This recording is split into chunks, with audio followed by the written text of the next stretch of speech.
내게 남은 유일한 진실은 내가 있다고 물었다는 사실뿐이다. 전화벨은 어둠 속에서 혼자 울리고 있었다. 내일 아침에 먹을 식빵까지 사들고 오느라 짐이 많았던 해완. 전화벨 소리를 듣고 허둥지둥 열쇠를 밀어넣었지만 자물쇠는 쉽게 따지지 않았다. 평소에도 가끔 말썽을 피우던 자석 열쇠가 그날따라 더욱 말을 안 들었던 것이다. 잠시 후 해완이 가방을 팽개치며 수화기를 들었을 때 전화는 끊겨 있었다. 해완은 수화기를 내려놓고 전화기 옆에 있는 스탠드를 켰다. 평소 그녀를 위안해주던 노랗고 따뜻한 빛이 전화기와 작업 책상을 비추어주고 있었다. 그녀는 현관으로 가서 가방과 식빵 봉지를 집어들었다. 그때 다시 벨이 울렸다. 해완은 이번에는 왠지 조급한 마음이 되어서 짐들을 든 채로 전화기 앞으로 달려왔다. 이쪽에서 응답을 하자마자 다급한 목소리가 들려왔다.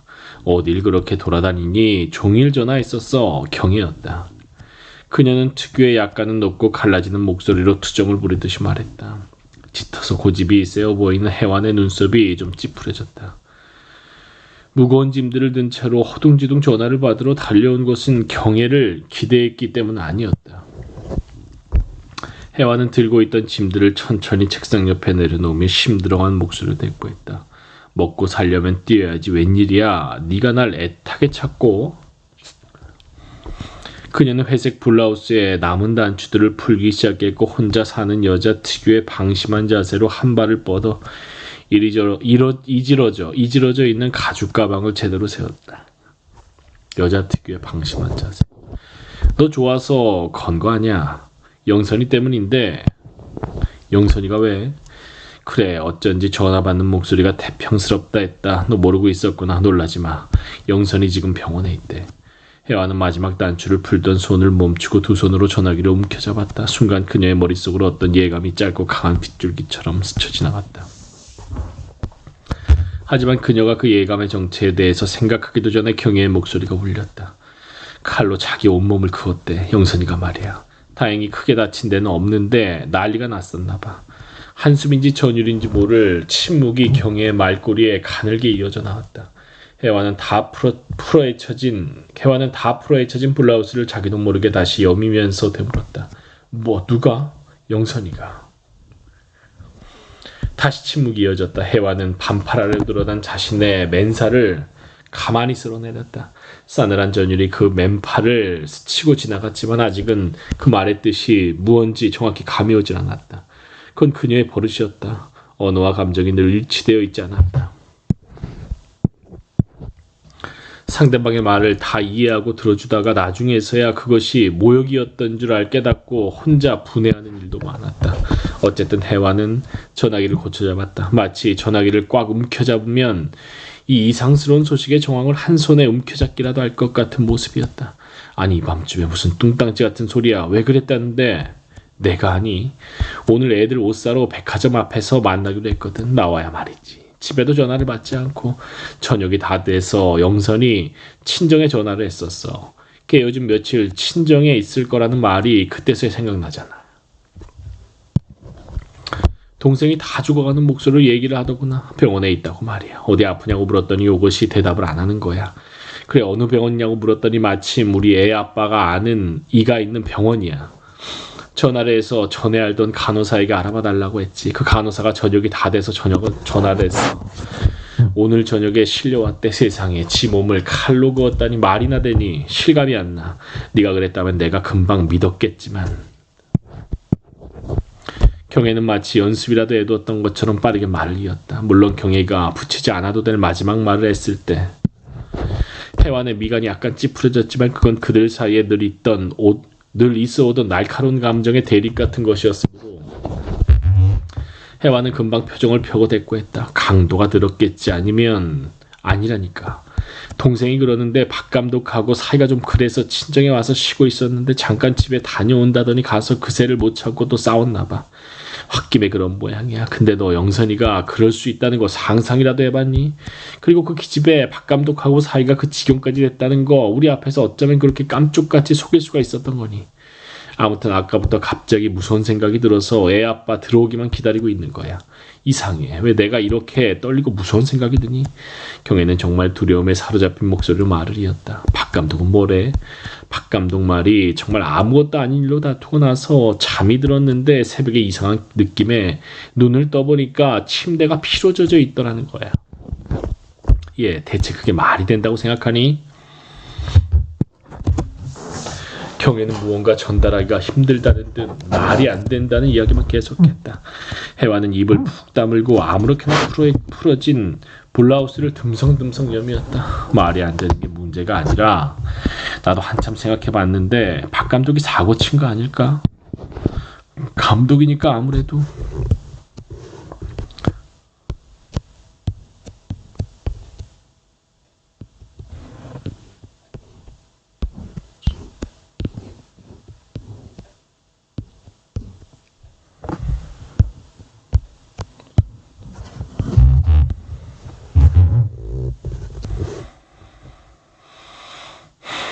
혜완에게도 문득 그런 생각이 들지 않은 것은 아니었다. 하지만 그런 사건이라면 이혼을 해야 하는 것이 자살을 할 이유는 없다고 혜완은 생각했다. 게다가 제 몸을 긋다니. 박 감독이 안 그러는 사람이라는 거 너도 알잖아. 예, 너 한국이란 사회에서 남자에게 그런 보증을 할 수 있다고 생각하니? 경혜의 말소리가 좀 높아졌다. 혜완도 거기에 대해서는 할 말이 없었다. 그녀는 전화기를 들지 않은 다는 손으로 서랍에서 머리핀을 꺼내 흐트러진 머리를 하나로 묶었다. 사람 일은 모르는 거야. 세상에서 제일 모르겠는 게 인간이야. 자고로 인간은 믿으면 안 되는 거라고.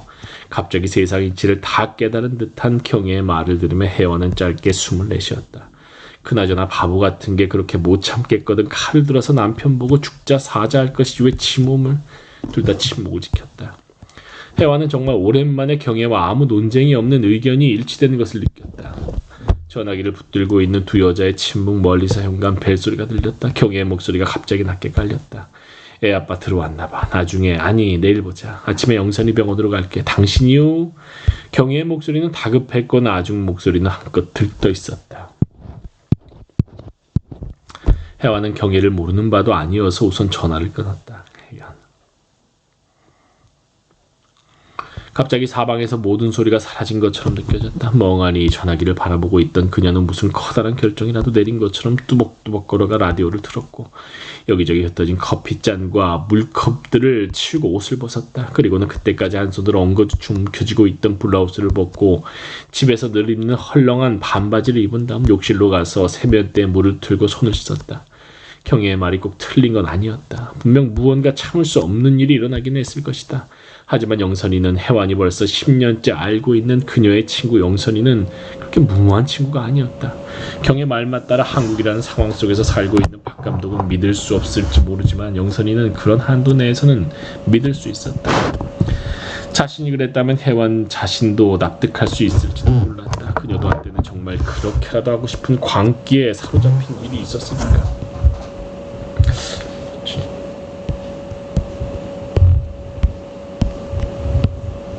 또는 그것이 경혜였다 하더라도 인정할 수 있었다. 하지만 영선이는 아까 경혜가 말한 것처럼 혜완에게도 갑자기 공포가 밀려왔다. 피에 젖은 시트라니 온몸을 칼로 부었다니. 혜완은 널브러져 있는 자신의 커다란 가방을 잠시 바라보다가 평소에는 너무 밝아서 잘 켜지 않는 거실의 형광등 스위치를 올렸다. 잠시 진저를 치며 형광등이 들어왔고 희미한 어둠에 묻힌 사물들이 하나둘씩 환해져 왔다. 그녀는 현기증이 나는 듯 잠시 그 자리에 서 있었다. 뭔가 아주 불길한 예감이 그녀를 사로잡았다. 칼, 뱀처럼 긴 상처들, 피에 젖은 시트, 그리고 찢어진 박쥐 우산. 언젠가 놀러왔던 영선이 혜완의 집에 우산을 들고 간 일이 있었다.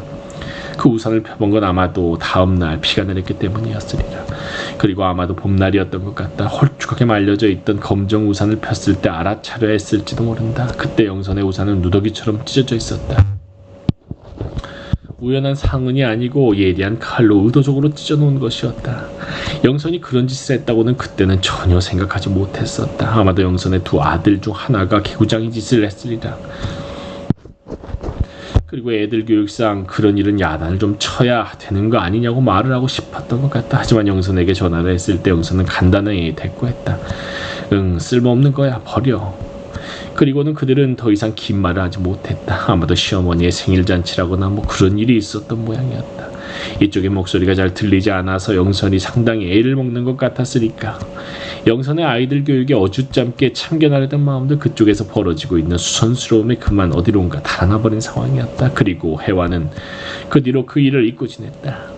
영선이가 그런 일을 할 만한 아이라는 걸 조금이나마 짐작했더라면 불길한 예감은 아마도 그때 왔을 것이다. 하지만 그때 전혀 불길하지 않았던 것은 그것이 영선의 것이었기 때문이었다. 영선은 늘 침착했고 이런 정의가 괜찮다면 아주 여자다웠고 그리고 누구에게든 상냥한 아이였다.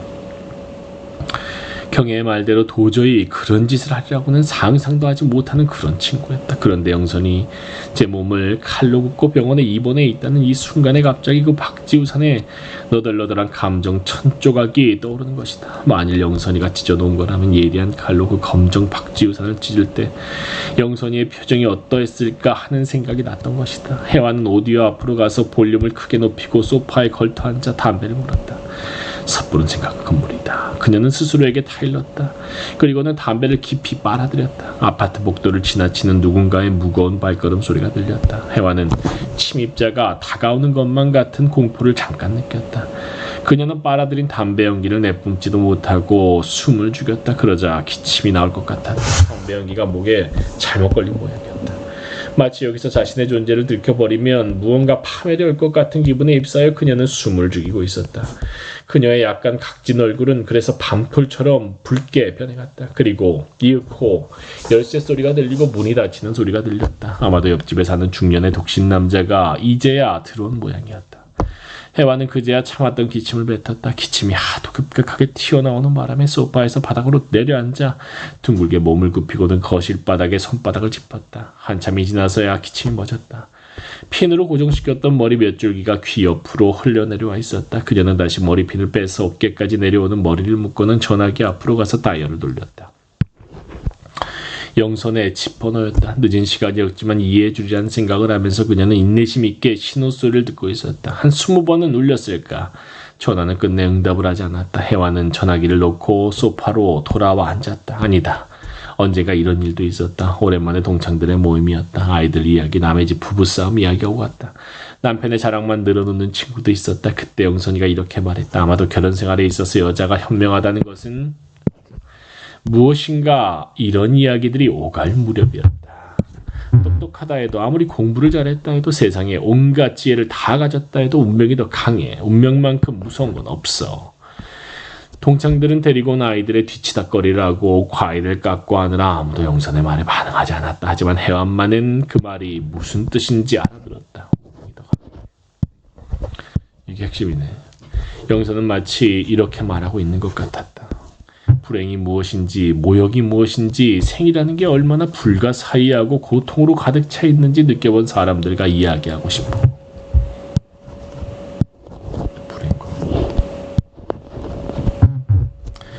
그들에게는 내 말을 들을 귀가 있을 거야. 그들에게는 내 말. 고통으로 가득 차. 순간 혜완의 눈초리가 빠르게 영선에게 향했다. 그녀의 눈이 심상치 않은 빛으로 영선을 스치자 영선은 재빠르게 눈을 내리깔고는 손에 낀 에메랄드 반지를 만져거렸다. 문득 영선이가 행복하지 않구나 하는 생각이 혜완의 뇌를 스쳤었다. 하지만 행복하지 않다는 걸 알아차린다고 해도 달라질 일은 없었다. 모두들 정도는 다르지만 행복하지 않다고 떠들어대고 있지 않은가. 남편이 출장 가서 전화를 한 번도 하지 않았다고, 남편이 회사 일 때문에 날마다 늦게 들어온다고, 그것도 아니면 시어머니가 빠듯한 살림에 자꾸만 돈을 요구한다고, 행복하다고 말하는 친구는 없었다. 정작 입을 다물고 있었던 것은 혜완과 영선뿐이었다. 그러고 보니 영선의 결혼 생활에 대해 자신은 아는 게 별로 없었다. 영선의 남편은 영선과 혜완의 학교 선배였고 대학 졸업 무렵부터 열렬한 연애를 거쳤으며 영선 쪽 집안의 반대를 무릅쓰고 결혼했던 거다. 박 감독이 학생운동에 연루되어 제적을 당하고 감옥에 다녀오고 그리고 프랑스 유학을 떠날 무렵 영선은 졸업식에도 참석하지 않고 이미 파리로 가 있는 박 감독을 따라 떠났다. 그리고 귀국한 지 5년. 박 감독은 세계 영화계에 이름이 꽤 알려진 충무로의 신선한 바람을 일으키는 젊은 감독이 되어 있었다. 되어 있었고 그리고 그에 따라 그들의 오랜 가난도 끝났다. 게다가 아이들이 벌써 5살, 3살 변두리긴 하지만 처음 집을 샀을 때 영선의 그 뿌듯한 얼굴이 아직 다 잊혀지기도 전에 왜 벌써 12시가 가까워지고 있었다. 혜화는 멍하니 앉아있다가 얼마 전 사온 미세의 시집을 들고 잠자리에 들었다. 나는 나의 힘과 삶을 그리고 친구와 기쁨을 잃었다. 나의 천재를 믿게 하던 자존심마저 잃었다. 진리를 알았을 때는 그것이 친구라고 믿었다. 하지만 내가 그것을 이해하고 느꼈을 때 나는 그 이미 역겨움을 느꼈다. 그러나 진리는 영원한 것, 진리를 모르고 지내는 사람은 세상에 대해 아무것도 모른다. 신은 말하기를 인간은 신에 대답해야 한다고. 이 세상에서 나에게 남은 유일한 진실은 내가 이따금 울었다는 것이다. 혜화는 다른 시들을 뒤적이다가 시집을 접어둔 채로 생각에 잠겼다. 이 세상에서 자신에게 남은 진실은 무엇일까? 미세처럼 시를 쓴다면 아마도 그녀는 이렇게 대답할지도 모른다. 이 세상에서 나에게 남은 진실은 아마도 쉽게 잠이 들 것 같지 않은 생각과는 달리 혜화는 무의식적으로 스탠드의 줄을 잡아당기고는 잠속으로 빠져들었다. 5년의 결혼 생활 속에서 남편이 그녀를 때린 것은 그때가 처음이었다. 아직 아이가 죽지 않았을 때, 아이가 그 작은 몸뚱이 어디도 성하지 않게 바늘자국을 남기며 주사를 맞고 있을 때, 남편은 그녀와 눈빛도 마주치기 싫어했지만 그래도 구탄하지 않았다. 아이가 죽고 나서 1년쯤 되었을 때 그는 다짜고짜 혜완을 때렸던 것이다. 늦게 들어오는 남편을 기다리며 비디오를 보면서 혼자 웃고 있던 참이었다. 남편의 양복 상의를 받아들고 혜완은 말했었다. 같이 보자. 너무 재미있는 거 있지? 구타는 10분쯤 계속되었다. 남편이 한 대만 때렸다면 어쩌면 그녀는 이렇게 말했을지도 모른다. 누가 더 불행한 척하는지 내기하자는 거야? 만일 2대쯤으로 그쳤다면 그녀는 이렇게 말했을지도 모른다. 제발 잊어버리고 다시 시작해, 제발. 처음에는 당황스러웠고 두 번째로는 모욕감이 왔고 그 다음에는 아팠다. 아파서 혜화는 그를 떠밀어버렸다. 하지만 남편의 힘은 밀어내는 그녀의 힘보다 훨씬 셌다. 그는 혜완의 머리채를 잡고 냉장고 앞으로 가서 거기에 그녀의 머리를 박았다. 말린 꽃을 넣어두곤 했던 냉장고 위에 꽃바구니 속에서 오색 빛깔 꽃들이 그녀의 머리 위로 쏟아져 내렸다. 혜완이 흩어진 머리카락을 수습했을 때 남편은 말했다. 애를 죽이고서 그렇게 웃고 있는 너를 난 더 이상 참을 수가 없어. 문득 눈을 떴을 때 창밖은 아직 어두웠다. 하지만 청소차 소리가 길게 끌리는 것을 보면 그 날이 밝을 모양이었다. 혜완은 누운 채로 두 손을 가슴에 얹고 천장을 올려다보았다. 왜였을까? 똥단지같이 31살이라는 생각이 났다. 어렸을 때는 생각했었다. 30이 넘은 사람들은 도대체 무슨 재미로 살까? 모든 것은 다 정해져 있을 텐데. 그리고 22살 때는 그렇게 생각했었다. 난 너무 늙어버렸어. 인생에 대해서 다 알아버린걸. 그리고 결혼을 했다. 친구들이 하나둘 시든 낙엽처럼 시집을 갔고 유학을 떠났고 그리고 28에 혜화는 이혼을 했고 소설을 쓰기 시작했다. 그리고 31. 창밖에서 발걸음 소리가 들리기 시작했다. 누군가 이른 아침을 먹고 출근을 하나 보다. 아니면 거꾸로 밤을 지새운 사람이 이제사 집으로 돌아가는지도 모른다. 혜화는 옆으로 돌아누웠다. 죽은 애의 생각이 났다. 버릇을 들인다고 그 아이의 작은 손등을 아프게 때린 일도 있다. 단풍잎보다 작은 아이의 손이 빨갛게 부풀어 올랐을 때 아이는 울기 시작했다. 그렇게 버릇을 들이지 않아도 좋았을 것이다. 의사가 아이의 몸에 꽂힌 바늘들을 빼내면서 모든 것을 포기해버렸을 때도 그 생각이 났다. 왜 아이의 손등을 그렇게 아프게 때렸을까? 말로 타일러스도 알아들을 아이라는 걸 알고 있었으면서 왜 아이의 손등이 빨갛게 부풀어 오르도록 때렸을까? 혜화는 침대 시트에 묻은 얼룩을 손가락으로 문지르고 있었다. 언젠가 누운 채로 담배를 피우다 생긴 얼룩이 모양이었다. 그리고 혜화는 다시 뒤척였다. 어쨌든 혜완의 아이는 죽었고 남편은 그녀의 곁을 떠났으며 그녀는 몇 년째 혼자 살아오고 있었다. 그리고 영선이는 제 몸을 칼로 구웠다는 것이었다. 그건 이미 두 아이의 엄마인 31살의 여자가 저지르기에는 너무 무모한 짓은 아닐까. 아이도 있는데. 혜완은 침실 창에 쳐진 녹색 꽃무늬 커튼을 집요하게 바라보았다. 미안해 혜완아. 사실 난 이혼하는 너를 이해하지 못했었어. 내가 그때 너한테 주제넘게 비난했었던 거 반성 많이 했어. 얼마 전 연석은 문득 그렇게 말했다. 영선이도 다른 부부들처럼 고비를 넘기고 있구나 하는 생각보다는 왜 항상 착한 사람들은 미안하다고 말할까 하는 생각을 했었다. 영선이 그때 어떤 비난을 했었는지는 생각조차 나지 않았다. 한 여자 선배는 전화를 걸어 이혼한 혜완의 목소리가 왜 그렇게 박냐며 화를 냈었다.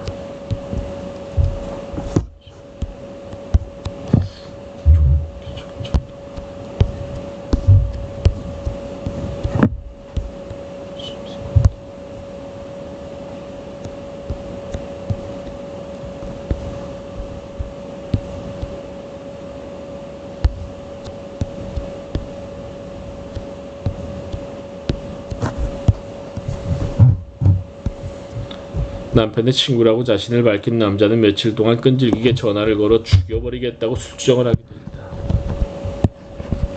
하지만 그들은 혜완에게 한 번도 미안하다고 말하지 않았다. 그런 말을 한 건 영선이 뿐이었다. 왜냐하면 착한 사람들만 언제나 미안하다고 말하는 법이니까. 혜완은 누운 채로 시계를 올려다보았다. 6시가 넘고 있었다. 오늘은 우선 대학신문에 실린 시를 칼럼을 팩스로 보내고 사보 원고도 써야 하고 혜완은 게으르게 누워서 이리저리 오늘 할 일을 생각하다가 마치 누군가 다급한 목소리로 자신을 부르기라도 한 것처럼 갑자기 침대에서 상체를 일으켰다.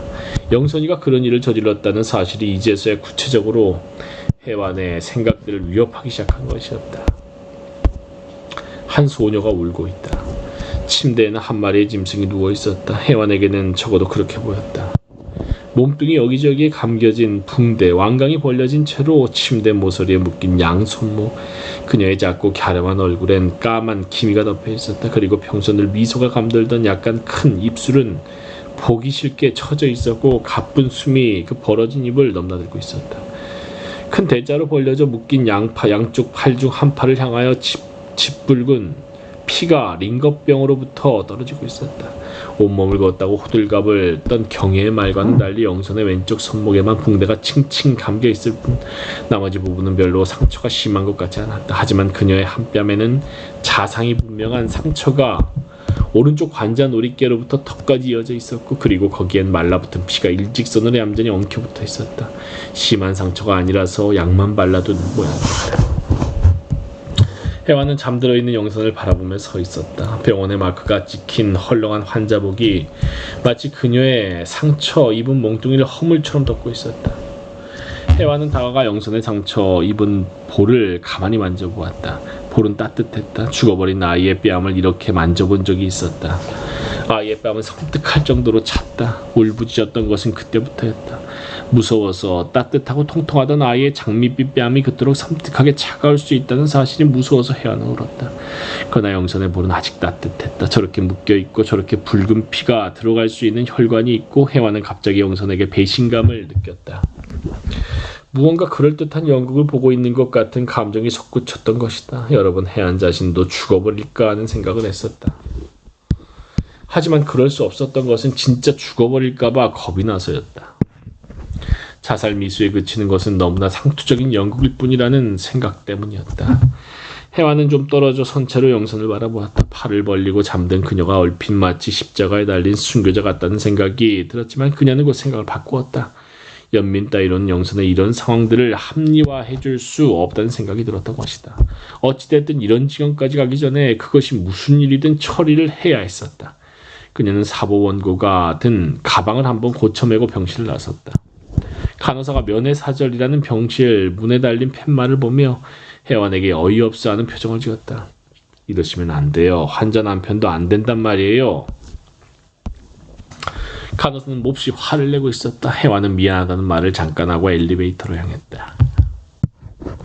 긴 복도 끝에서 누군가가 걸어오고 있었다. 박감독 같았다라고 느낀 것은 순간적이었지만 그의 걸음걸이가 너무 태평해서 도저히 자살을 기도한 여자의 남편이라고 느껴지지 않았기 때문이었다.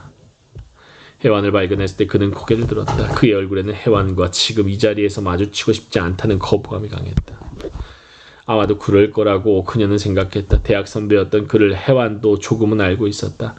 그는 참으로 예의 바르고 그리고 신중한 사람이었다. 예를 들어 누군가가 자기가 맡은 일을 서투르게 처리한다면 설사 그것이 자신이라 하더라도 몹시 화를 내는 그런 사람이었다.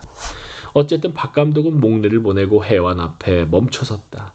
밤을 새운 모양인지 좀 큰 듯한 그의 눈이 새빨갛게 충혈되어 있었다. 하지만 그 눈동자는 혜완의 눈과 마주치기를 거부하고 있었다. 그는 까칠한 수염을 쓰다듬으며 창밖을 내다보았다. 순간적이었지만 그녀는 그가 남자로서 참 매력적인 사람이라는 생각을 했다. 까칠한 얼굴, 굵은 턱선, 약간 마른 듯한 훤칠한 키, 그리고 섬세해 보이는 유행보다 약간 긴 고수머리. 해와는 예전에는 그를 전혀 그렇게 느껴본 일이 없었다. 하지만 그는 이제 안정되어 보이고 뭐랄까 여유가 있어 보였다. 여유가 있는 남자는 매력적인 것이다. 노타이에 연회색 싱글 양복을 걸친 그를 보면서 해완의 내리로 아주 상투적인 상상이 스치고 지나갔다. 그는 영화 감독이고 주위에는 그에게 매력을 느끼는 여자들이 다른 직업에 비해 상대적으로 많을 것이다. 영선이 온몸을 그은 것은 어쩌면 놀라셨겠어요. 너무 거북해할 필요는 없다는 뜻을 전하기 위해 해완이 부드럽게 말을 건넸다. 해완의 의도가 적중했는지 그가 천천히 그녀에게로 눈을 돌렸다. 아, 예, 아내는 우울증 치료를 받고 있었지요. 네. 대답하면서 해완은 갑자기 영선의 자살 소동이 이 남자에게 자기가 받았던 직감과 무관하지 않다는 사실을 확신했다. 놀라셨겠죠? 놀라셨겠냐고 물으면 남자는 당연히 예, 좀이라거나 아니면 그에 따른 대답을 해야 하는 것이었다. 그런데 이 남자는 지금 영선이 우울증 치료를 받고 있다고 말하는 것이다. 그것은 우울증 때문에 영선이 팔을 그었다고 말하는 것이다. 해와는 아직 영선이 무엇 때문에 그런 일을 저질렀느냐고는 묻지 않았다.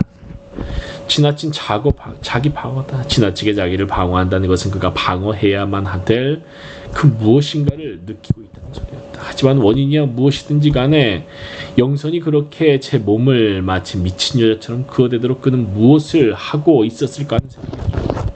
자다가 깨어보니 시트가 피로 물들어 있댔잖아. 말이 된다고 생각하니 경혜가 정해준 말이 떠올랐다.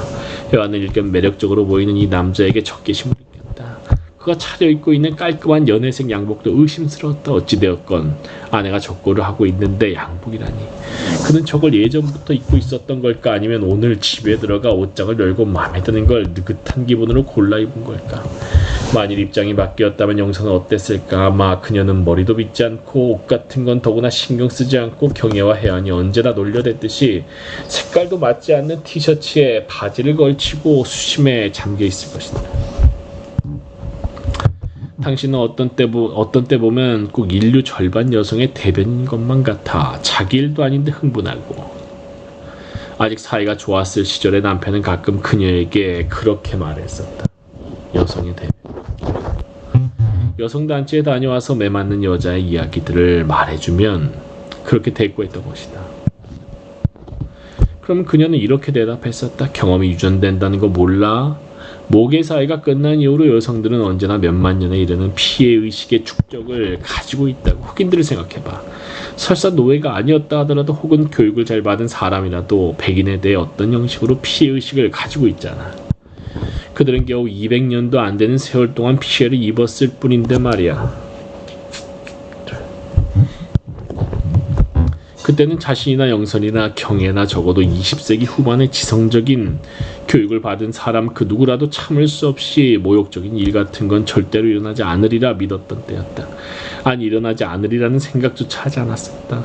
자신의 아내가 단지 우울증 때문에 몸을 그었다고 아내의 친구에게 항변하고 있는 박 감독이 영선이 절망에 울부짖으며 제 온몸을 긋고 있는 동안 자고 있었다는 일이 일어나리라고는 전혀 생각하지 않았다는 뜻이다.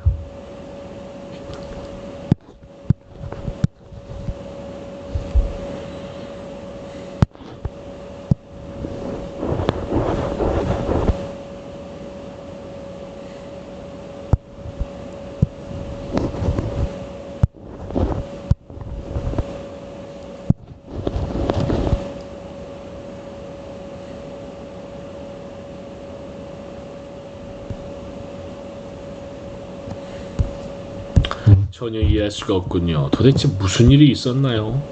너무 지나치게 단도직입적이라는 걸 알면서도 해와는 남자를 관찰하는 것을 그만두고 물었다. 그의 깔끔한 회색 양복에 대한 의심 때문이었는지도 모른다.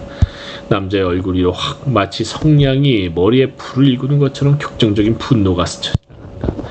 그건 분명 분노의 표정이었다. 좀 다퉜어요. 술을 몹시 마셨나봐요. 그것뿐이에요. 술만 들어가면 저 여자 히스테리 덩어리가 돼요. 저도 할 만큼 했어요.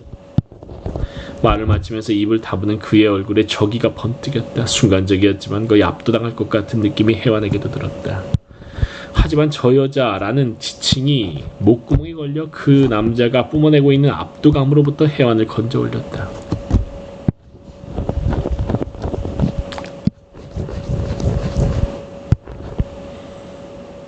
영선이가 술을요? 혜완. 압도감으로부터 혜완을 건져 올렸다. 혜완이 조금 얼떨떨하게 되물었다. 알코올 중독이었어요. 거의. 남자는 의기양양하게 덧붙였다. 혜완은 얼치기 변호사처럼 갑자기 할 말을 잃었다. 알코올 중독이라는 말은 금시초문이었다. 가끔 잠이 안 와서 술을 마신다는 이야기는 들은 적이 있었지만, 하지만 혜완 쪽은 아직 영선에 대한 비난에 대해 전혀 동의할 마음이 없었다. 아무 이유도 없이 알코올 중독이 돼서 술을 마시고 히스테리 덩어리가 돼서 자살을 기도한다는 건 좀 무리가 있는 것 같아요. 혜완은 될 수 있는 대로 감정을 벗어나서 이야기하려고 애를 썼지만 남자의 얼굴은 강하게 찡그렸다. 지금 절 비난하시는 겁니까? 아니, 비난이 아니라 죄송합니다. 지금 장모님한테 일장 연설을 듣고 오는 중이라 좀 피곤하군요. 그는 냉정하게 혜완에게서 등을 돌렸다. 니까짓 게 뭐냐 하는 조소의 분위기가 그의 말투에 배어있었다. 니까짓 게 뭐냐고 물으면 할 말은 없었다. 나는 그녀의 친구인데요 라고 대답하면, 친구라면 영선이 왜 그런 짓을 했는지에 대해서는 알고 있어야지. 넌 그 애가 알코올 중독이 된 것도 모르잖아 하는 대답이 날아올 것만 같은 분위기였다. 왜 이러죠?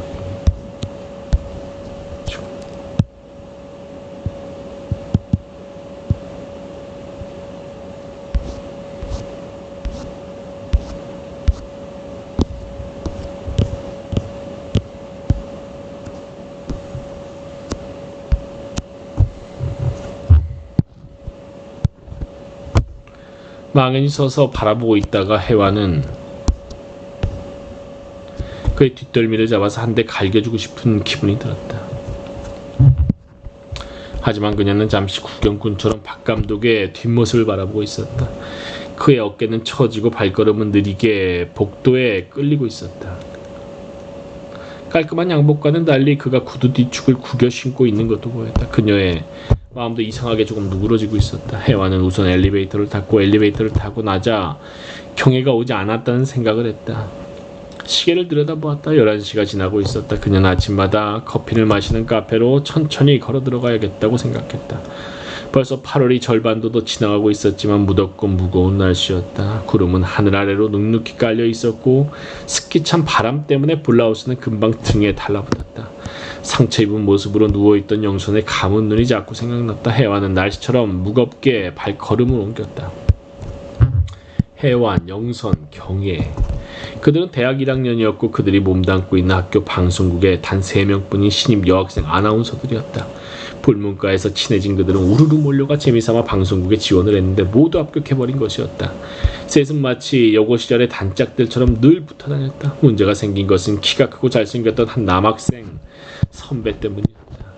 어느 날 학교 방송국의 축제를 준비하느라 방송국 국원들이 거의 철야를 하던 날, 수습 아나운서들인 그녀들이 심부름을 하다가 소파에 앉아 쉬고 있는데 PD 부장이었던 그가 피로한 얼굴로 혜완에게 다가왔다. 허름한 진 바지를 걸친 그의 긴 다리가 먼저 보였을 때 혜완은 왠지 머릿속이 아득해지는 느낌이 들었다. 그래서 그가 혜완의 이름을 불렀을 때는 너무 아득해서 고개도 제대로 들지 못했다. 첫사랑은 혜완이 예전에 소설을 보면서 꿈꾸었던 바로 그대로 그렇게 아득한 느낌으로 시작되어준 것이었다. 녹음을 하고 싶으니까 부스로 들어가요. 저 말인가요? 함께 앉아있던 선배 아나운서들까지 모두 의아하다는 듯이 고개를 들었다. 수습 아나운서들은 그저 심부름이나 하면 그만이었던 것이다. 그래, 서혜완 너 말이야. 혜완은 천천히 부스로 들어가 멘트가 적혀있는 원고를 집어들었다. 다음은 대학의 소리 프로가 방송됩니다. YSBS라는 23자였다. 유리병 너머로 그가 긴 팔을 들어 큐 사인을 보냈다. 갑자기 지우가 돌기를 멈춘 것처럼 숨이 가빠왔고 어지러웠다. 발 아래 깔린 오래된 자주색 카페트에서 이상한 기운이 모락모락 피어오르고 있었다. 숨소리가 너무 컸어. 그가 약간은 짜증이 섞인 말투로 실내 마이크를 통해 혜완에게 의사를 전달했다. 어떻게 멘트를 읽었는지 기억이 나지 않았다. 그녀는 한 번도 숨을 쉬지 않았다. 마치 숨을 쉬느냐 마느냐에 따라 자신의 운명이 결정되어 버리는 것 같았다. 부스를 나왔을 때 그는 레코드 판들 앞에서 담배를 물고 LP를 고르고 있었다. 혜완은 그에게 다가가 떨리는 목소리로 물었다. 괜찮았나요? 그는 마치 10년 전의 일에 대해 질문을 받는 사람처럼 냉랭하고 의아한 표정을 지었다. 그러더니 그제서야 해완의 존재를 의식한 사람처럼 고개를 저으며 웃었다. 온몸에 피가 얼굴로 확 몰려들었다. 해완은 그가 들고 서 있는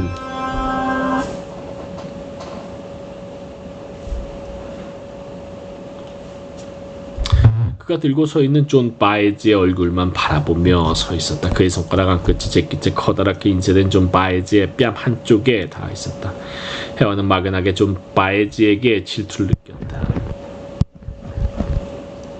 그가 레코드판을 놓고 해완에게 다가왔다. 그에게서는 생전 처음 맡아보는 향수 냄새가 났다. 향수라면 남자와 여자를 막론하고 그것을 사용하는 사람들을 경멸에 마지 않았던 해완은 잠시 망설여졌지만 곧 그 향기에 매혹되기로 결정해버렸다. 그러나 그 냄새에 취한 듯 정신이 아찔해졌다. 이거 우리 아가씨가 떨고 있잖아. 농담이 아주 잘했어. 그리고 여기서 날 좀 도와주겠니? 밤이 늦었어야 그의 일은 끝났다. 그는 해완의 집 앞까지 바래다 주면서 아무 말도 하지 않았다. 단지 해완의 집이 저만치 보였을 때 이렇게 말했다. 방송국 입국 시험에서 네 장문 점수가 몇 점이었는 줄 아니? 98점이었어. 고등학교 때부터 글을 썼니? 그건 벌써 3개월 전의 일이었다. 그런데 그가 그걸 기억하다니. 해완은 그가 차라도 한 잔 마시고 가자고 말해주기를 기대했지만 그는 시계를 들여다보며 어서 들어가라고 짧게 말했다.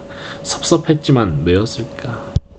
그가 참 믿을 수 있는 사람이란 생각이 들었다. 그는 멈멈거리는 해완의 어깨를 가볍게 두드리며 말했다. 언제 좋은 데서 해완이 커피 한 잔 사주고 싶어?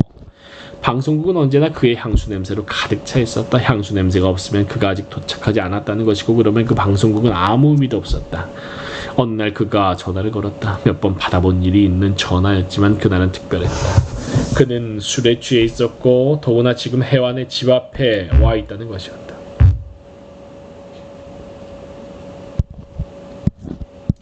나갈 수 없어요. 그가 때라도 쓰면서 나와달라고 우겨주기를 바라면서 해완은 자신 없이 말했다. 우리 내일 바다로 가자. 그가 전화기 너머에서 바다 이야기를 하자 해완의 가슴 속에서는 벌써 바다의 그 짭짤한 냄새가 피어났다. 그래서 그들은 다음날 바다로 갔다. 바다에는 폭풍이 불고 있었다. 해완의 가슴 속에도 생전 겪어보지 못한 감정들의 폭풍이 불고 있었다. 그들은 모래펄에 피신한 작은 패선 속에 들어앉아 이야기를 나누었다. 그날 그의 잘생긴 콧날을 바라보면서 그는 아슬아슬한 줄타기를 하는 듯한 감정의 고개 속으로 아무 돌이킴도 없이 자기 자신을 맡겨버렸던 것이다. 돌아오는 길에 그는 해완의 집 앞 포장마차에서 조심스레 말을 꺼냈다. 자신의 집안에 관한 이야기였다. 자살한 친어머니, 3번이나 바뀐 새어머니들, 그로 인해 고통을 받은 배다른 형제들. 평소에 말이 없던 그가 길게 꺼내는 말은 해완의 가슴을 울리기에 충분한 것이었다. 포장마차의 천막을 벌럭이며 지나가는 바람은 스산했고 그의 이야기는 낮고 잔잔하게 그 바람소리에 어울렸다. 해완은 그가 내미는 쓴 소주잔을 기꺼이 들어 마셨다. 처음 먹어보는 소주의 쓴맛이 어떻게 마음을 위안하는지 알 것 같았다. 그가 가여웠고 어떻게 그를 위로해 줄 수 있을지 당황스러웠다. 얼마 전 처음 목도한 데모에서 매를 맞으며 끌려가던 선배도 그보다 불쌍해 보이지는 않았으리라. 그와 은밀한 데이트가 거듭되었다. 가끔씩 그는 소식도 없이 학교나 서클에 나타나지 않았지만 그런 것들이 해완을 더욱 달뜨게 만들었다. 신비한 남자, 무언가 비밀을 간직한 듯한 남자, 행선지를 분명히 밝히지 않는 남자. 그것이 해완의 첫사랑의 감정을 때로는 감미롭게 그리고 때로는 고통스럽게 만들었던 것이다. 이른 첫여름 MT에서 벌어졌다. 밤의 자유시간에 해완은 경애와 함께 강가를 거닐고 있는 그를 발견했다. 그는 경애의 어깨에 한 팔을 자연스럽게 올리고 있었다.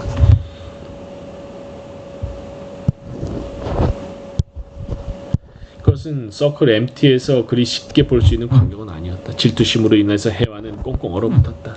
하지만 내색하지 않았다. 그리고는 이 감정을 어떻게 해야 할 것인가만 생각했다. 그것은 차가운 감정의 가면을 필요로 하는 것이었다. 그래서 해완은 차가운 감정의 가면, 다음날 세면대에서 그와 마주쳤을 때 그가 비누를 좀 빌려달라는 눈짓을 했을 때 못 본 척 그 자리를 떠나버렸다. 그는 안절부절 못하며 해완에게 속삭였다. 무슨 일이야? 왜 그렇게 화가 난 것 같은 표정이지?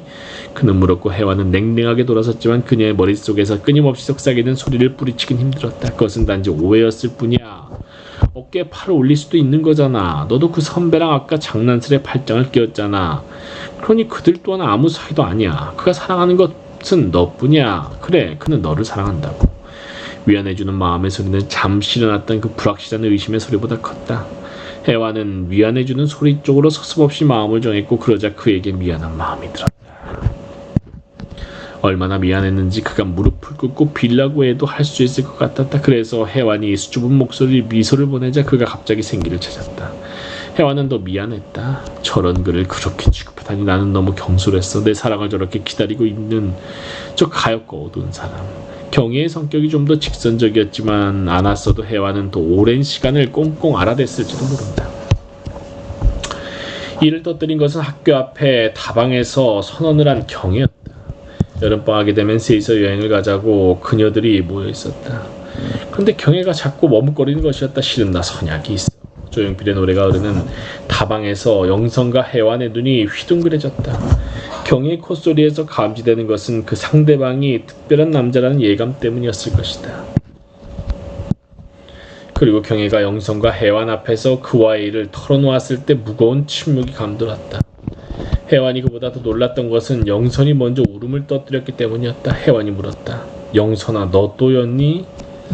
그녀들 셋은 모두 그와 함께 대천에 갔으며 모두 그녀들의 집 앞에서 그의 가정생활의 비극을 가슴 아프게 들었으며 그와 함께 같은 레스토랑에 가서 같은 카레라이스를 먹었고 코스모스 백화점 앞에서 같은 소프트 아이스크림을 먹었고 디어 헌터라는 영화를 보았던 것이다. 같은 영화를 3번씩이나 본 그의 인내심이라니. 그들 셋이 언제나 마주 앉았던 2층 다방의 유리창 너머 기차가 지나가고 있었다. 영선은 훌쩍거리며 울고 경혜는 입술만 물고 있고 해완은 뭉게구름 이는 그 하늘만 바라보고 있었다. 그리고 시간이 흘렀다. 경혜가 해완과 멀어지기 시작한 건 그쯤이었다. 영선과 해완은 그로부터 결별했지만 경혜는 그의 애인이 되어 있었다.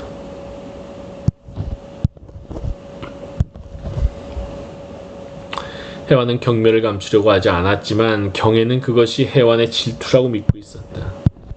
착한 영선이만 그 중간에서 어쩔 줄 몰라 하고 있었다. 경혜를 이해해주자. 그앤 정말로 그를 사랑하나 봐. 이 바보야. 경혜는 그를 사랑하는 게 아니고 제 자만심을 사랑하는 거야. 좋은 결과가 오리라고 생각하니 가을비가 내리는 날이었다. 서클생들은 오두막이라는 생맥주집에서 떠들어대고 있었다. 한 남학생이 은밀하게 해완을 불러냈다. 쏟아지는 비를 피해 그들은 공중전화 부스 속으로 들어갔다. 해완아, 나 너한테 이런 말 하고 싶지 않지만 나도 대충 이야기를 들었어. 그를 한번 만나봐. 그는 후회하고 있어. 그가 정말 좋아했던 건 너 해완이야. 공중전화 부스 밖으로 그의 모습이 보였다. 이쪽에는 등을 돌린 채 그는 비를 맞고 있었다. 비에 젖어 일찍 시들어버린 낙엽이 추락하고 그 낙엽들이 뒹구는 거리에서 비를 맞으며 그는 아주 비극적인 분위기를 연출하고 있었지만 그때처럼 그가 치졸하고 시시껄렁해 보인 적은 없었다. 그녀는 말을 전해준 남학생의 말을 무시한 채 맥주집 안으로 들어가 앉아 비를 쫄딱 맞은 채로 따라들어선 그에게 눈길 한번 주지 않으면서 그의 눈길이 간절하게 해완을 훔쳐보리라 상상하면서 다른 사람들과 떠들어댔다.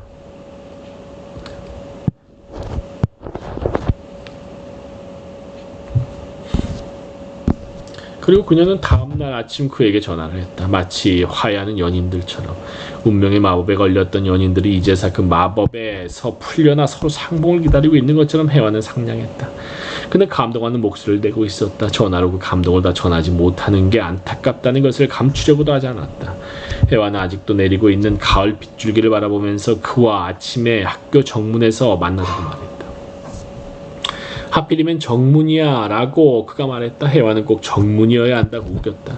그리고는 버스를 타고 약속보다 더 늦게 우산으로 얼굴을 가리고 학교 앞 먼발치서 정문 앞에 우두커니 서 있는 그를 바라보다가 학교 앞 다방으로 향했다. 신호등을 건너면서 해완은 얇게 썰어 기름에 튀긴 고구마를 500원어치나 샀다. 아침 강의가 없었던 경혜와 영선이 거기 나와 있었다. 해완이 또 약속을 해둔 터였다.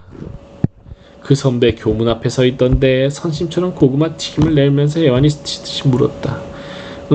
친구한테 빌려준 책을 건네받기로 했대. 경혜가 해완을 향해 의기양양히 대답했다. 웃음이 나오는 것을 참느라 해완은 고구마 튀김만 자꾸 먹었다. 경혜가 가여워 보였고 빗속에 서서 경혜에게 거짓말을 해야만 했던 그의 처지가 고소했다. 고구마 튀김의 달콤한 맛도 거의 느껴지지 않을 정도였다. 뭐 좋은 일 있니? 경희가 민감해 보이는 눈을 빛내며 혜연에게 물었다. 일은 무슨 일? 혜완은 경희의 눈초리를 피해 화장실로 갔다. 빗을 꺼내 단발머리를 빗고 얼마 전 처음으로 산 립스틱을 발랐다. 화장실 창밖으로는 여전히 비가 내리고 있었다. 처음 립스틱을 바른 혜완의 모습이 거울 속에서 광대처럼 비추어졌다. 혜완은 핸드백 속에서 휴지를 꺼내 립스틱을 치웠다. 바르는 것도 지우는 것도 익숙하지 않아서 혜완의 입주위는 시뻘건 얼굴이 졌다.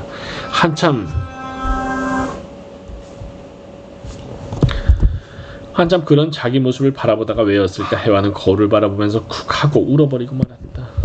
그들의 나이 20의 일이었다. 혜완은 병원 앞 신호등에서 멈춰섰다. 피식 웃음이 나왔다. 어쩌면 제 자만심을 사랑하고 있었던 것은 경혜가 아니라 혜완 자신이었는지도 모른다는 생각을 하면서 그녀는 공중전화 부스를 지나쳤다. 경혜에게 전화를 해볼까 생각도 들었으나 파란 신호등이 들어왔고 혜완은 그 기회를 놓치고 싶지 않았다. 그렇지 않다면 그 눅눅한 습기 속에서 몇 분을 서 있어야 했으니까. 그리고 시간이 흐른다. 혜완과 영선은 결코 그런 식의 바람은 피우지 않는 남자들과 만나 연애를 시작하고 결혼을 했다. 혜완과 영선. 경혜는 물론 그와 헤어져 여러 남자들을 전전하다가 아나운서가 되어 화려하게 TV에 등장했다. 그녀의 미모는 그녀의 직업에 있어서는 아주 유리했다. 작고 동그란 얼굴, 커다랗게 쌍꺼풀진 눈매, 그리고 나무랄 데 없는 코와 입의 선, 조명을 받은 경혜는 아름다워 보였다. 여러 남자를 거치면서 훼손되었을 경혜의 자존심은 채워지는 듯 보였다. 어느 날 경혜는 말했다. 아마도 영선의 초라한 단칸 신혼방에 서였을 것이다. 외풍이 너무 세어서 등이 시린 신혼방에 초대받아 그들은 둘러앉아 있었다. 영선아, 결혼은 생활이야. 이런 말 한다고 나쁘게 생각하지 마라. 이렇게 고생할 필요가 뭐 있어. 영선의 속눈썹이 파로 떨렸지만 영선은 둘의 유학비 마련을 위해 아르바이트하던 출판사의 번역 원고만 만작거리고 있었다. 영선이 집안의 반대 때문에 제대로 마련되지 못한 혼수가 생뚱맞게 놓여있는 영선의 방안은 정말 작고 초라했다. 어쩌면 그런 말은 혜완도 하고 싶었다. 그는 매력적이고 유능한 사람이었지만 행복한 결혼에 이르기까지 영선에게 너무 많은 것들을 지불시킬 사람이었다. 하지만 영선은 인생을 건 것이다. 요즘 아줌마가 되어버린 친구들과 나누는 용어식으로 말하자면 그놈의 사랑 때문에였다. 경혜야, 우리 신년쯤 후에 이런 말하자. 아마 그때 너는 내게 이렇게 말할 수 없을 거야.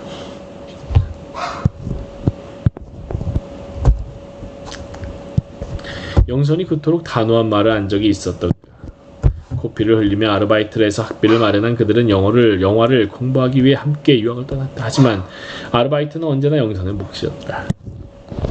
그가 학생운동에 관련되어 잠시 감옥에 있을 때조차 영선은 아르바이트로 그의 영치금을 넣어두었다.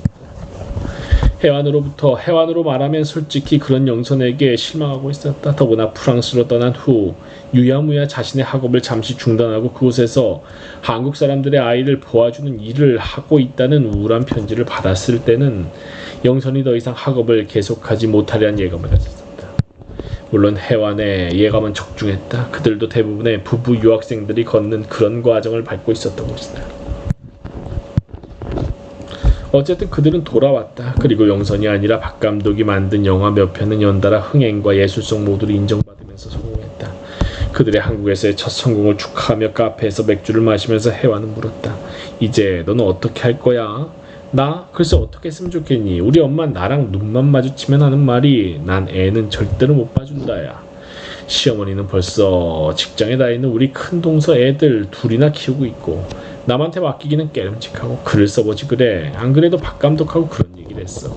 시나리오를 써봐야겠어. 그건 애를 키우면서도 얼마든지 할 수 있을 테니까. 애 때문에 영화 현장에 직접 뛰어들기는 힘들 것 같아.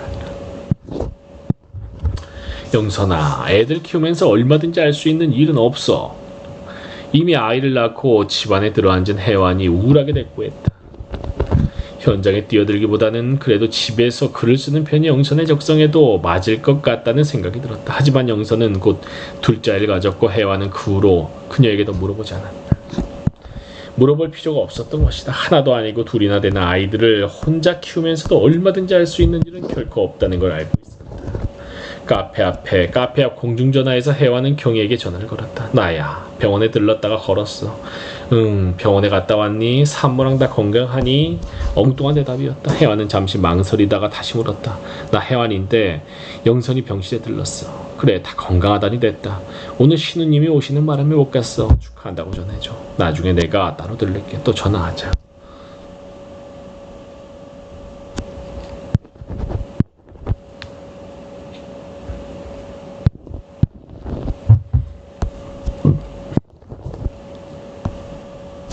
전화는 일방적으로 끊겼다. 아마도 시댁 쪽에서 사람이 와 있는 모양이었다. 흔히 말하는 열쇠 3개도 없이 경혜는 그 자신의 미모와 아나운서라는 직업을 가지고 지금의 의사 남편을 만났다.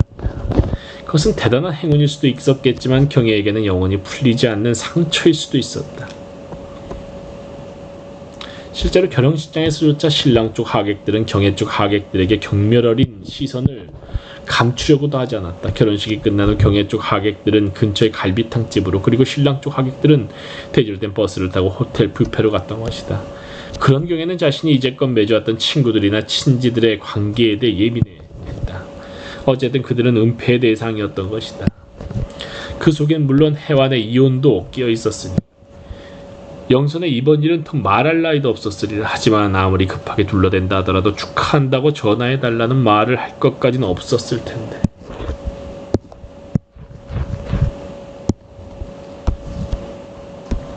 혜완은 공중전화 카드를 꺼내 재밌네. 진짜 재밌네. 39조.